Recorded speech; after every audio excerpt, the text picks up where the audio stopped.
तकरीबन 17 महीने बाद जेल से बाहर आए आम आदमी पार्टी के नेता मनीष सिसोदिया को दोबारा सरकार का हिस्सा बनने के लिए इंतजार करना पड़ सकता है।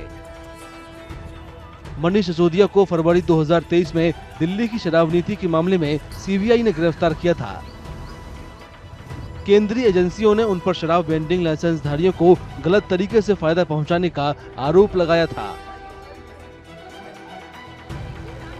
As of now, since the Delhi Chief Minister Shri Arvind Kejriwal ji is in jail, and unless and until he comes out and he moves through his secretariat a proposal to the Lieutenant Governor and asking that he wants to induct Mr. Manish Sisodia as the Minister Portfolio and Deputy Chief Minister, legally it cannot be done. There has to be the proposal by the Chief Minister's office, and that has to be circulated upon that in his place he wants to make it. But by sitting in the jail and writing a letter, that letter has no legal sanctity, and LG under Article 239 AA has a complete power to either allow or to reject it.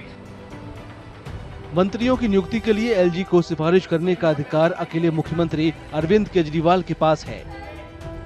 Kejriwal इस समय jail में हैं, इस वजह से वो मंत्रियों की नियुक्ति की सिफारिश वाली फाइल पर साइन नहीं कर पाएंगे।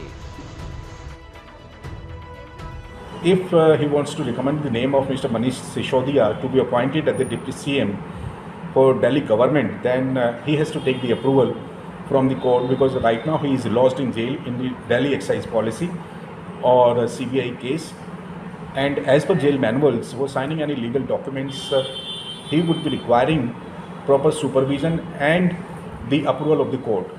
If he gets the approval of the court to sign any legal document or the legal document or the document recommending the name of any person to be appointed in his council of minister, because being duly appointed chief minister, he can act constitutionally, but certain restraints in the form of approval he has to take from the court.